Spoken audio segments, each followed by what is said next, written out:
Jésus-Christ chapitre 5 La consécration. Environ 40 jours après sa naissance, le Christ fut apporté à Jérusalem par Joseph et Marie, qui devaient, en offrant un sacrifice, le présenter au Seigneur. Ceci était exigé par la loi juive, et le Christ, en tant que remplaçant de l'homme, devait se conformer à la loi dans ses moindres détails. Déjà, il avait été soumis au rite de la circoncision comme gage de son obéissance à la loi. Celle-ci exigeait que la mère offrît un agneau d'1 an en holocauste et un jeune pigeon ou une tourterelle en sacrifice pour le péché. Mais elle permettait aux parents trop pauvres pour apporter un agneau de n'offrir qu'une paire de tourterelles ou 2 pigeonneaux, l'un en holocauste, l'autre en sacrifice pour le péché. Les animaux offerts au Seigneur devaient être sans défaut.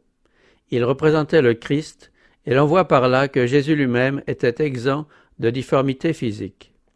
Il était l'agneau sans défaut et sans tache. Au physique, il était sans défaut. Son corps était robuste et sain. Pendant toute sa vie, il se conforma aux lois de la nature.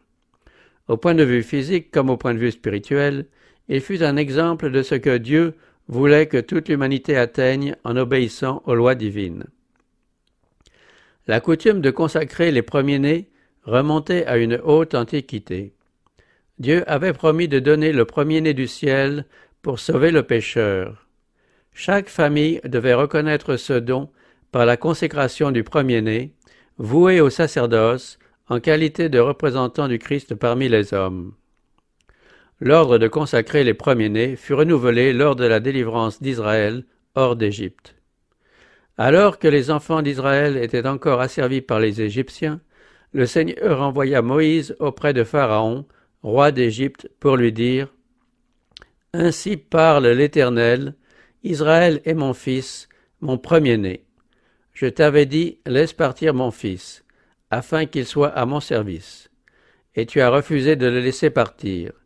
Eh bien, je vais faire mourir ton fils premier-né. » Moïse communiqua son message, mais l'orgueilleux roi répondit « Qui est l'Éternel pour que j'obéisse à sa voix en laissant partir Israël? Je ne connais pas l'Éternel, et je ne laisserai point partir Israël. » Le Seigneur opéra des signes et des prodiges en faveur de son peuple et frappa Pharaon de terribles châtiments. À la fin, l'ange destructeur fut chargé d'exterminer les premiers-nés parmi les hommes et parmi le bétail des Égyptiens.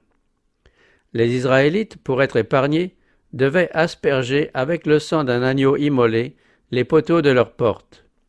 Chaque maison recevait ainsi une marque pour que l'ange, accomplissant sa mission de mort, pût passer par-dessus les demeures des Israélites.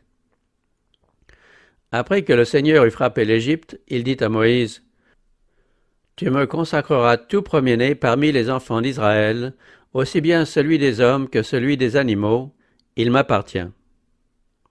Le jour où j'ai frappé tous les premiers-nés dans le pays d'Égypte, j'ai consacré à mon service tout premier-né en Israël, depuis les hommes jusqu'aux animaux, ils seront donc à moi, je suis l'Éternel. » Lorsque le service du tabernacle eut été établi, le Seigneur choisit la tribu de Lévi pour officier dans le sanctuaire à la place des premiers-nés de tout Israël.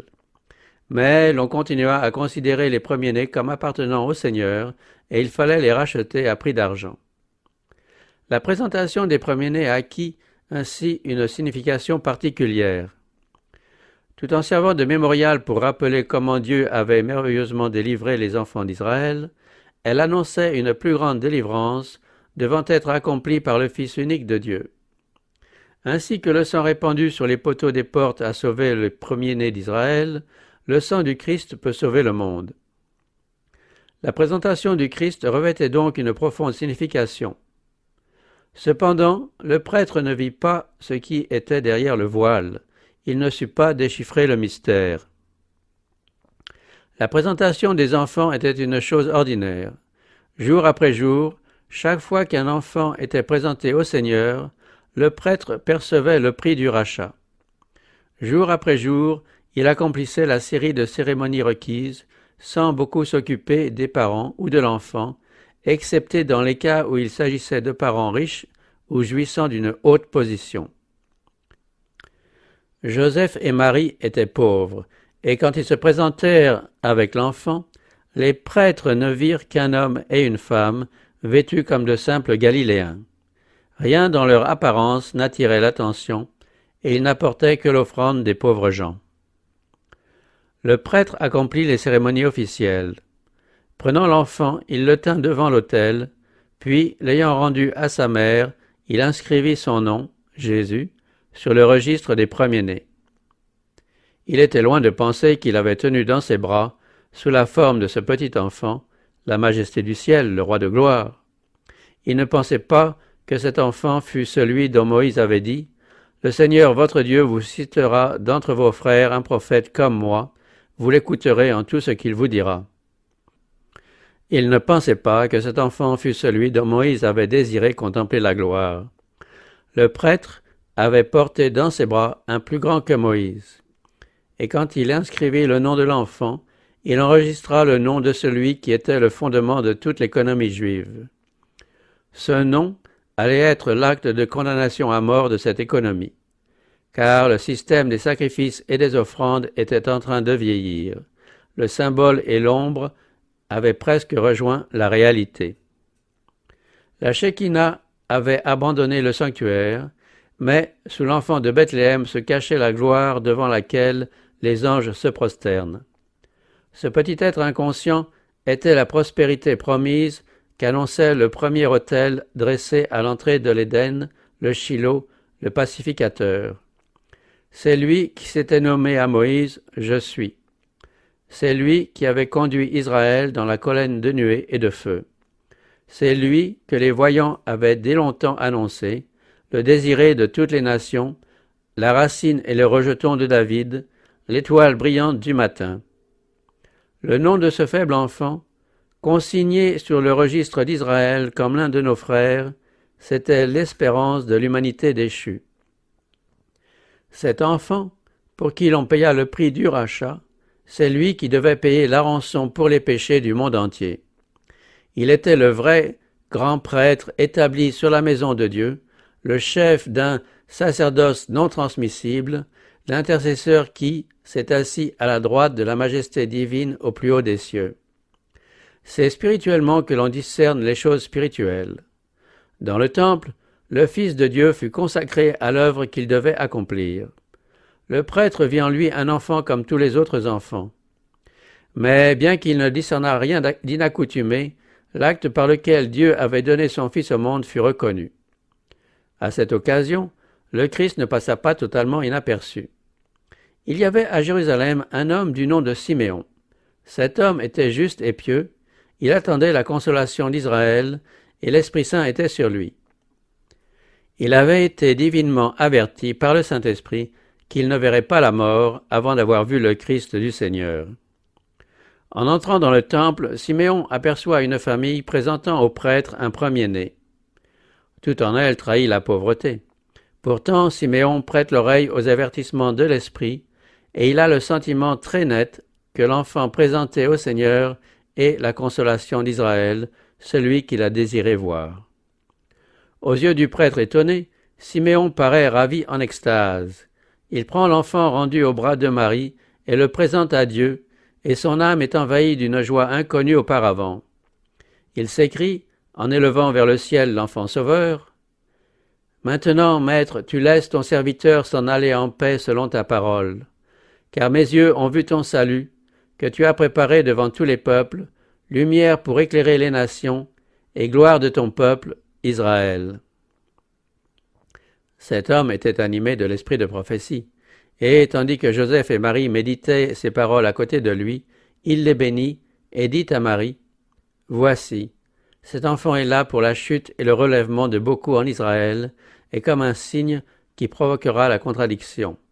Et toi-même, une épée te transpercera l'âme, afin que les pensées de beaucoup de cœurs soient révélées. » La prophétesse Anne, elle aussi, vint confirmer le témoignage que Siméon avait rendu au Christ.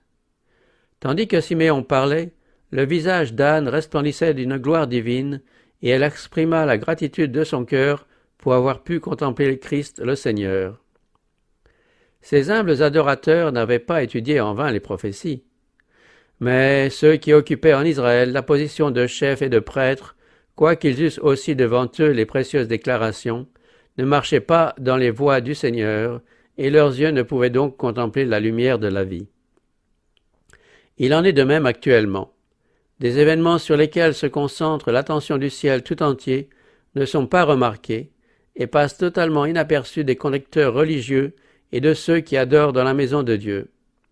On rend hommage au Christ historique, on se détourne du Christ vivant.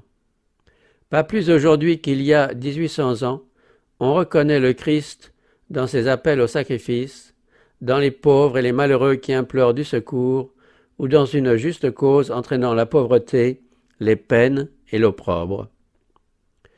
Marie réfléchissait sur les paroles prophétiques de Siméon, si compréhensives et d'une si grande portée.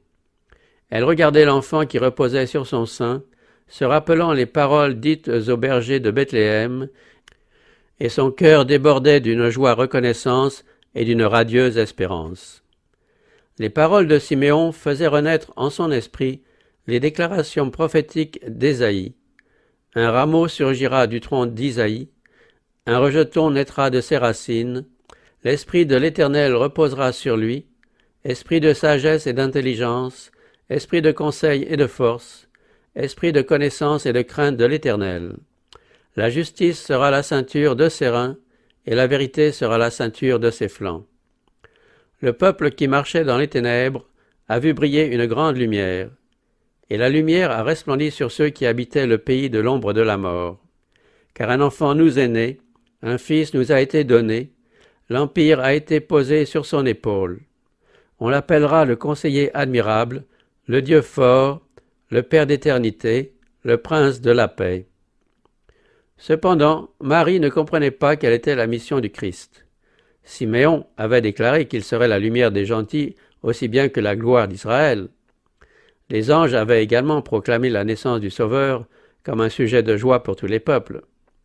Dieu s'efforçait de corriger les conceptions étroites des Juifs concernant l'œuvre du Messie.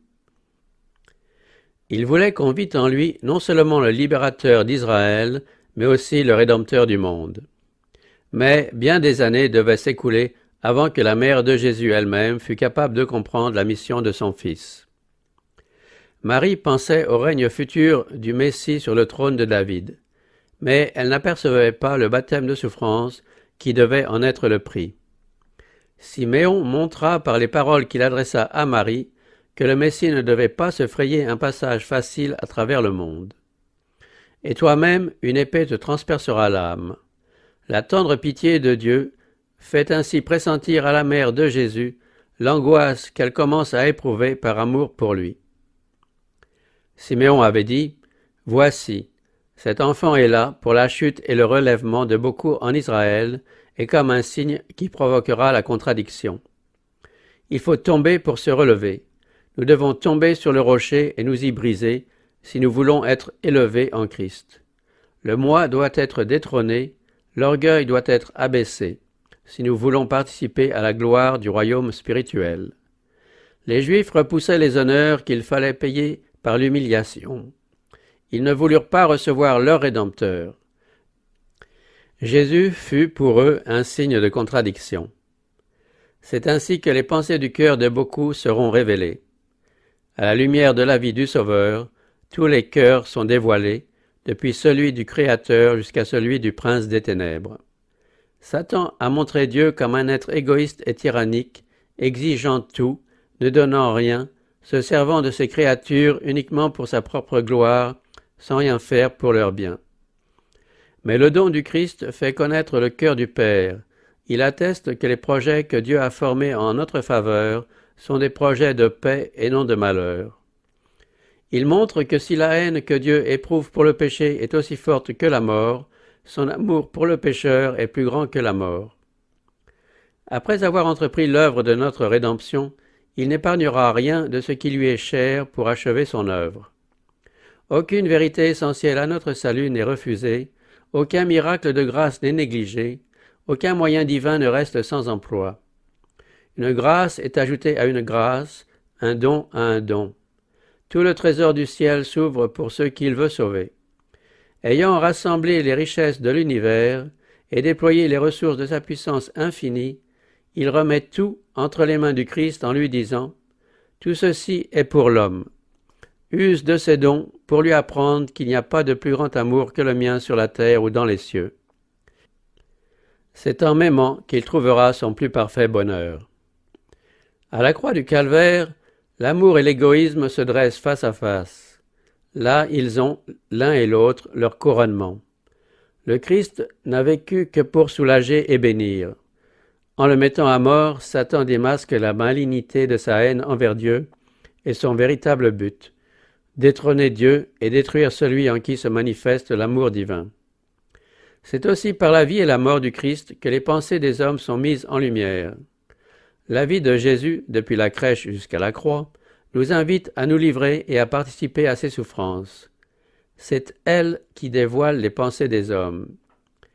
Jésus apporta la vérité du ciel, et tous ceux qui étaient attentifs à la voix du Saint-Esprit furent attirés vers lui.